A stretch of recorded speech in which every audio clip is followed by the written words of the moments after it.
नमस्कार दोस्तों, आज आप लोग सुनेंगे कार्तिक मास की कथा अध्याय 9। तो आज का अध्याय शुरू करती हूँ भगवान विष्णु की दूसरा अवतार कुम्र अवतार की कथा से। धर्म ग्रंथों के अनुसार भगवान विष्णु ने कुम्र यानी कछुए का अवतार लेकर समुद्र मंथन में सहायता की थी। भगवान विष्णु के कुम्र अवतार को कच्छप अवतार भी कहते हैं। एक बार महर्षि दुर्वासा ने देवताओं के राजा इंद्र को श्राप देकर श्रीहीन कर दिया। इंद्र जब भगवान विष्णु के पास गए तो उन्होंने समुद्र मंथन करने के लिए कहा। तब इंद्र भगवान विष्णु के कहे अनुसार दैत्यों व देवताओं के साथ मिलकर समुद्र मंथन करने के लिए तैयार हो गए। समुद्र मंथन करने के लिए मंदराचल पर्वत को मथानी एवं नागराज वासुकी को नेति बनाया गया। देवताओं और दैत्यों ने अपना मतभेद भुलाकर मंदराचल को उखाड़ा और उसे समुद्र की ओर ले चले, लेकिन वे उसे अधिक दूर तक नहीं ले जा सके। तब भगवान विष्णु ने मंदराचल को समुद्र तट पर रख दिया। देवता और दैत्यों ने मंदराचल को समुद्र में डालकर नागराज वासुकी को नेति बनाया, किंतु मंदराचल के नीचे कोई आधार नहीं होने के कारण वह समुद्र में डूबने लगा। यह देखकर भगवान विष्णु विशाल कुम्र यानी कछुए का रूप धारण कर समुद्र में मंदराचल के आधार बन गए। भगवान कुम्र की विशाल पीठ पर मंदराचल तेजी से घूमने लगा और इस प्रकार समुद्र मंथन संपन्न हुआ। जय विष्णु भगवान। अब आप लोग सुनिए अध्याय 9। राजा पृथु ने कहा, हे मुनि श्रेष्ठ नारद जी, आपने कार्तिक माह के व्रत में जो तुलसी की जड़ में भगवान विष्णु का निवास बताकर उस स्थान की मिट्टी की पूजा करना बतलाया है, अतः मैं श्री तुलसी जी के महात्मा को सुनना चाहता हूँ। तुलसी जी कहाँ और किस प्रकार उत्पन्न हुई, यह बताने की कृपा करें। नारद जी बोले, राजन, अब आप तुलसी जी की महत्ता तथा उनके जन्म का प्राचीन इतिहास ध्यानपूर्वक सुनिए। एक बार देवगुरु बृहस्पति और देवराज इंद्र भगवान शंकर का दर्शन करने कैलाश पर्वत की ओर चले। तब भगवान शंकर ने अपने भक्तों की परीक्षा लेने के लिए जटाधारी दिगंबर का रूप धारण कर उन दोनों के मार्ग में अवरोध उत्पन्न किया।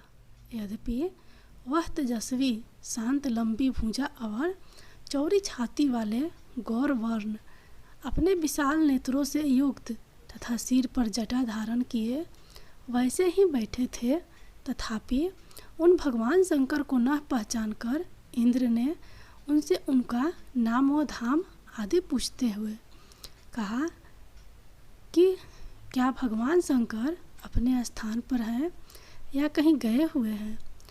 इस पर तपस्वी रूप भगवान शिव कुछ नहीं बोले।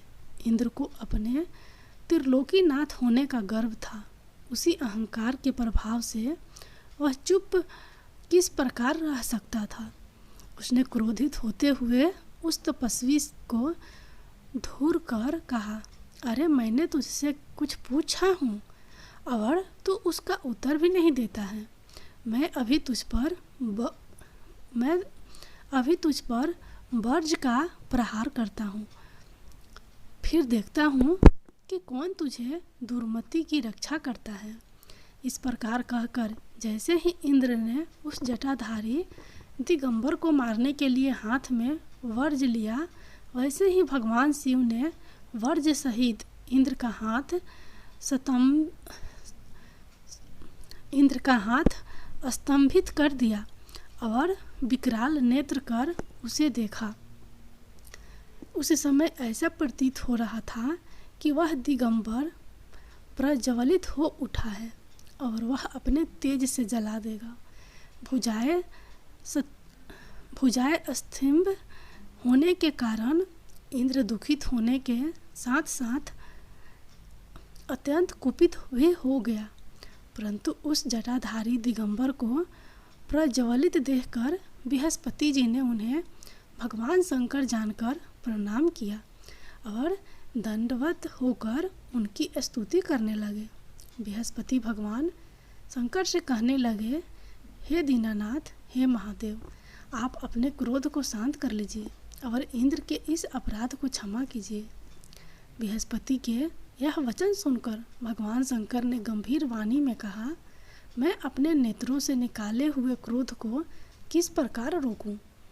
तब बृहस्पति देव ने कहा, भगवान आप अपना भक्त वत्सल नाम सार्थक करते हुए अपने भक्तों पर दया कीजिए। आप अपने इस तेज को अन्यत्र स्थापित कीजिए और इंद्र का उद्धार कीजिए। तब भगवान शंकर गुरु बृहस्पति से बोले, मैं तुम्हारी स्तुति से अत्यंत प्रसन्न हूँ। तुमने इंद्र को जीवन दान दिलवाया है। मुझे विश्वास है कि मेरे नेत्रों की अग्नि अब इंद्र को पीड़ित नहीं करेगी। बृहस्पति से इस प्रकार कहकर भगवान शिव ने अपने मस्तक से निकाले हुए अग्निमय तेज को अपने हाथों में ले लिया और फिर उसे क्षीर सागर में डाल दिया। तत्पश्चात भगवान शंकर अंतर्धान हो गए। इस प्रकार जिसको जो जानने की कामना थी उसे जानकर इंद्र तथा बृहस्पति अपने स्थान को चले गए।